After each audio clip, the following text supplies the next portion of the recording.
Hello and welcome back to another video. आज की ये वीडियो उन लोगों के लिए इम्पोर्टेंस रखती है जो कि हेल्थ एंड सेफ्टी डिपार्टमेंट में काम कर रहे हैं या हेल्थ एंड सेफ्टी डिपार्टमेंट के अंदर जॉब स्टार्ट करना चाह रहे हैं या इस फील्ड के अंदर आना चाह रहे हैं। क्योंकि हेल्थ एंड सेफ्टी डिपार्टमेंट की जो मेन रिस्पॉन्सिबिलिटीज़ होती हैं वो ये होती हैं कि रिस्क को किस तरीके से मिनिमाइज़ किया जाए, हैज़र्ड्स को एलिमिनेट किया जाए ताकि जो वर्क प्लेस है उसको सेफ तरीके से मेंटेन किया जा सके और वहाँ पर जो एक्सीडेंटल हैज़र्ड्स हैं या जो लाइक्लीहुड है एक्सीडेंट्स का या इंसिडेंट्स का उनको एलिमिनेट किया जाए और ज़ीरो एक्सीडेंट गोल को अचीव किया जाए।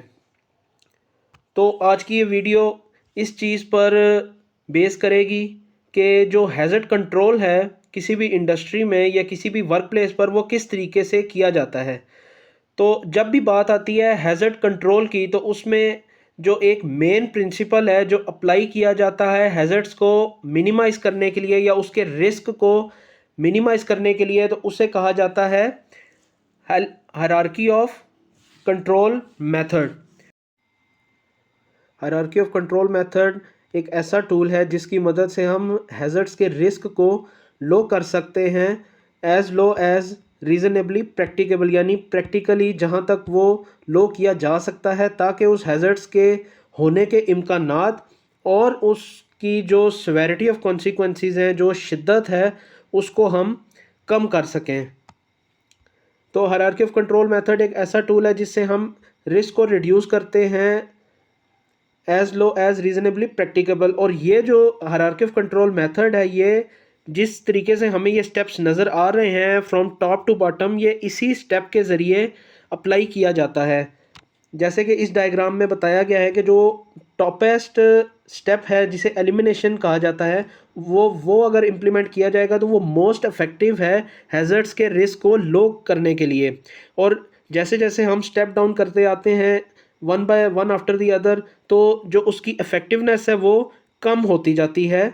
लेकिन जो टॉप से बॉटम तक रिस्क कम होने की बात है तो वो अपने लोएस्ट पोजीशन तक चला जाता है। तो उसके बाद हम देखते हैं कि हम किस तरीके से हायरार्की ऑफ कंट्रोल को यूज़ करके रिस्क को कम कर सकते हैं। तो जैसे पहला स्टेप है जिसे एलिमिनेशन कहा जाता है। एलिमिनेशन स्टेप का मतलब ये है कि जो हज़ार्डियस सोर्स है या हज़ार्डियस एक्टिविटी है उसको एलिमिनेट कर दिया जाए, यानी वो सोर्स जिसकी वजह से एक हैज़र्ड होने के ख़तरात मौजूद हैं उस हैज़र्ड को ही या उस सोर्स को ही रिमूव कर दिया जाए ताकि जो रिस्क है उसको लोएस्ट पोजीशन पर लाया जा सके।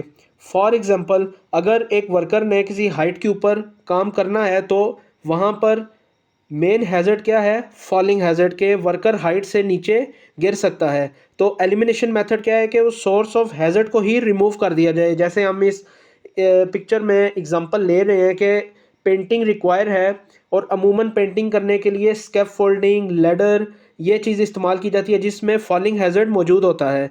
तो एलिमिनेशन स्टेप हमें क्या बताता है कि हम उस सोर्स ऑफ हैज़र्ड को ही रिमूव कर दिया जाए, तो उसकी जगह हम एक ऐसा टूल इस्तेमाल कर लेंगे जो हमारी हाइट डिमांड है उसको पूरा कर सके और हाइट की एक्सेस लिए बगैर उसको पूरा किया जा सके, यानी वर्कर उस हाइट तक ना पहुंच पाए।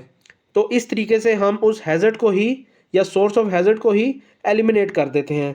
इसी तरीके से अगर किसी जगह पर बहुत ज़्यादा नॉइज़ है, किसी मशीन की वजह से बहुत ज़्यादा नॉइज़ है, यानी अगर कोई जनरेटर है या मोटर है या कंप्रेसर है, तो वो सोर्स ऑफ हैज़र्ड है नॉइज़ का। तो एलिमिनेशन मेथड क्या बताता है कि हम उस सोर्स को ही वहाँ से रिमूव कर दें। या फिर अगर कन्फाइंड स्पेस के अंदर रिक्वायर्ड है तो कन्फाइंड स्पेस खुद क्या है? एक सोर्स ऑफ हैज़र्ड है। तो उस कन्फाइंड स्पेस के अंदर एंटर करना या कन्फाइंड स्पेस के अंदर जाकर काम करना उसको एलिमिनेट कर दिया जाए ताकि जो सोर्स ऑफ हैज़र्ड है वो रिमूव किया जा सके।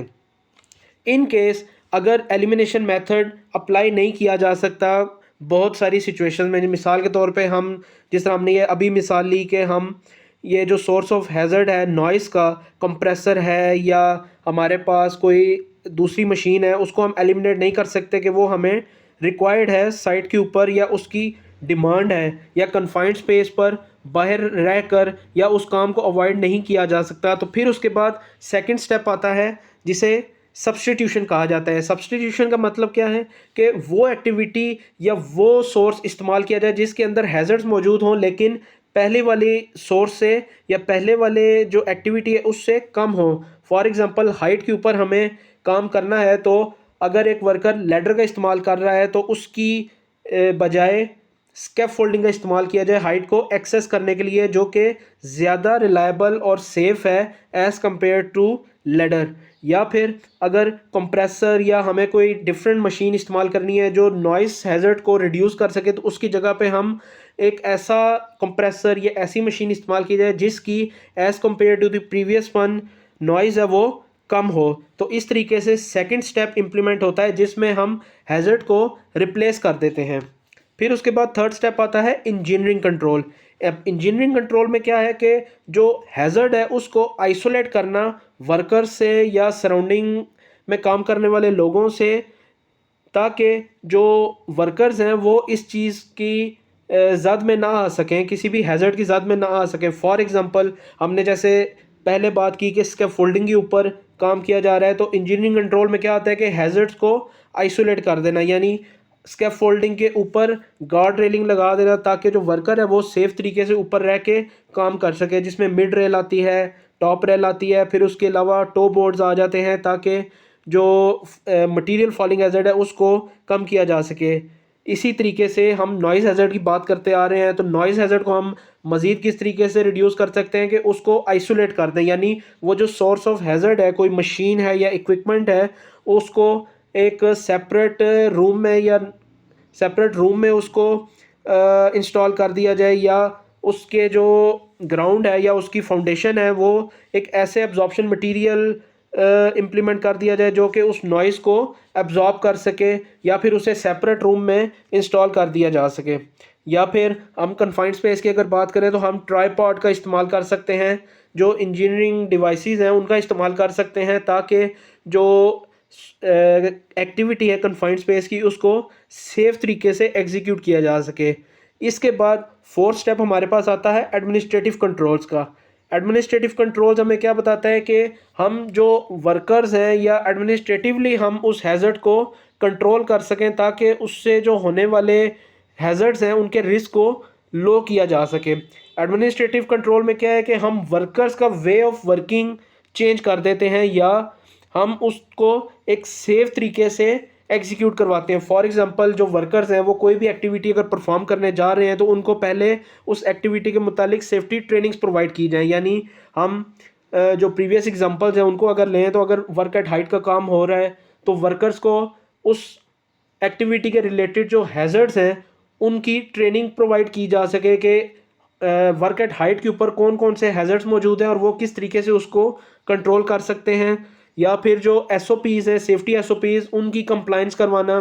फिर उसके अलावा जो पीटीडब्ल्यू है यानी परमिट टू वर्क है उसको इंश्योर करवाना।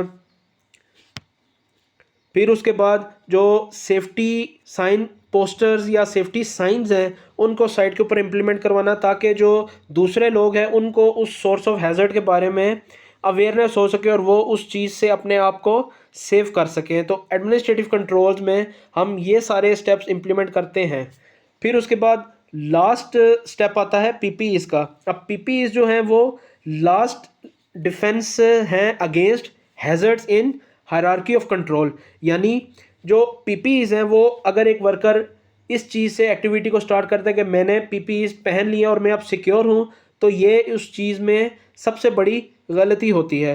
हायरार्की ऑफ कंट्रोल हमें क्या बताता है कि हम अगर स्टेप बाय स्टेप इम्प्लीमेंट करेंगे हैज़र्ड के रिस्क को लो करने के लिए तो वो ज़्यादा प्रैक्टिकल है, और जो हमारे पास रिमेनिंग हैज़र्ड्स रह जाएंगे या उसका रिस्क रह जाएगा तो वो जो पीपीईज़ हैं वो आपको उस चीज़ में मिनिमाइज़ करने में मदद देते हैं।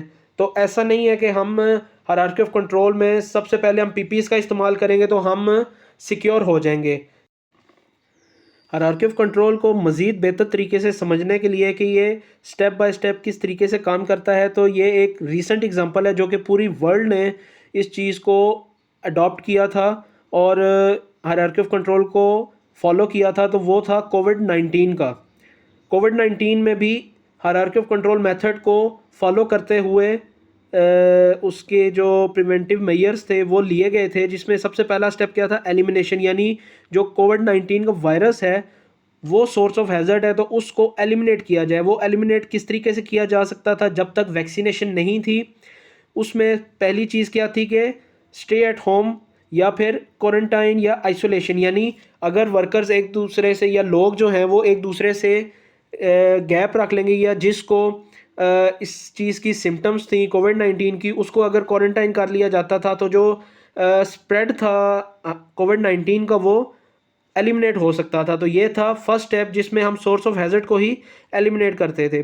फिर उसके बाद सब्स्टिट्यूशन क्या था कि अगर हम उसको इम्प्लीमेंट नहीं कर सकते कुछ जगहों पर, जैसे इंडस्ट्रीज़ हैं, ऑर्गेनाइजेशन ने काम करने थे, इंडस्ट्रीज़ में काम होना था, उस चीज़ को हम एलिमिनेट नहीं कर सकते थे, तो उसका सेकंड स्टेप क्या था, सब्स्टिट्यूशन, यानी हैज़र्ड को रिप्लेस कर देना। तो उसमें क्या था कि रिमोट वर्क को कर दिया जाए, यानी लोग वर्क फ्रॉम होम को इम्प्लीमेंट करते थे, या फिर हम डिस्टेंट लर्निंग को करते थे, या आउटडोर एक्टिविटीज़ जो थी उसमें हम एक सेफ डिस्टेंस मेंटेन करते थे, 6 feet and more than 6 feet को इम्प्लीमेंट करते थे, जिसमें हमने हैज़र्ड को रिप्लेस कर दिया था। फिर उसके बाद थर्ड स्टेप क्या था, इंजीनियरिंग कंट्रोल का। इंजीनियरिंग कंट्रोल में हमारे पास क्या था, बैरियर्स आ गए थे, पार्टीशंस आ गई थी, या फिर हमने प्रॉपर वेंटिलेशन या फिल्ट्रेशन प्रोवाइड्स कर दी थी, यानी जो लोग जहाँ पर मौजूद थे वहाँ पर उनको डिस्टेंट रखने के लिए बैरियर्स का इस्तेमाल किया जाता था।